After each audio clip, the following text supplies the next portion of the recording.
Good evening. A deadly shooting at an off-campus house party near NMSU that the victim's family is blaming in part on the university. It's also sparking new concerns about athletic programs at the university. Here's News 13's Annalisa Pardo.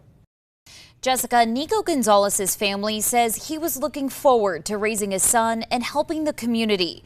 They're saying his death at a party house near NMSU could have been avoided, and now they're calling for change. They had a couple people pinned down on the ground, just beating on people. Neighbors describing the scene to Las Cruces police.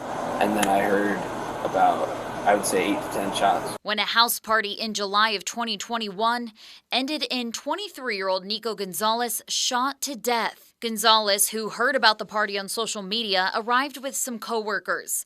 When a fight broke out, police say he tried to run away when he was shot twice and died. His death now drawing scrutiny in light of who threw the party. The family has brought this lawsuit to prevent this from happening again and to ensure accountability. Molly McGraw is representing Gonzalez's family in a wrongful death lawsuit. She says Gonzalez's death could have been avoided. It's a cascade of failures here that resulted in Nico's death.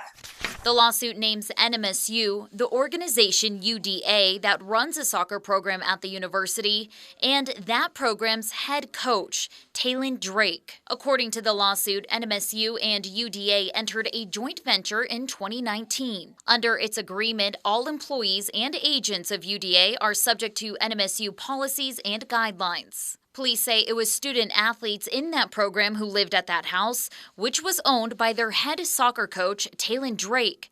The house had been an ongoing headache for the community. Hi, I'm calling to make a noise complaint. How would I do?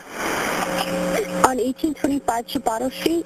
In the month of July alone in 2021, including the day of Gonzalez's death, police had been called to the house 14 times for complaints of noise and partying. McGraw says nothing changed. Based on the evidence we have, no action was taken to stop the underage drinking, the shooting of guns, all of that. McGraw says the coach, NMSU, and UDA should have taken action, and that perhaps the coach and some players shouldn't have been in the program in the first place. I would say that's one of the most startling facts to me is who they chose as a head coach. NMSU brought that head coach into this community. He's a convicted felon. According to court documents, in 2015, Drake pled guilty to possession of drugs in Texas. Then, in 2019, he failed a drug test, testing positive for cocaine. He was hired as the head coach for the UDA program at NMSU less than a year later.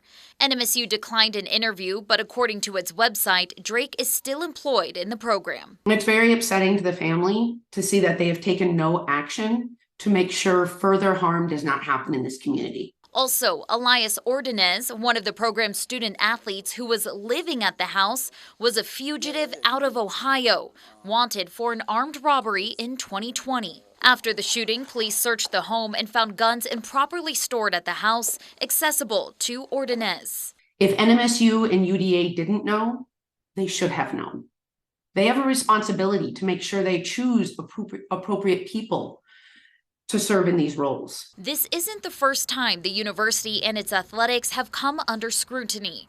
Earlier this year, student basketball players came forward about a culture of hazing and sexual assault, leading to the firing of then head coach Greg Heyer. And in November of last year, the team faced scandal after a basketball player was involved in a shooting on UNM's campus the night before the rivalry game. This is yet again an institution who has failed to live up to its promises to the community and to the state and its students to keep them safe and to provide an environment, a safe environment for education. Gonzalez's family is asking for change, and in the meantime is remembering him as a beloved father, son, and a hard worker. The mother said to me a statement that I wrote down.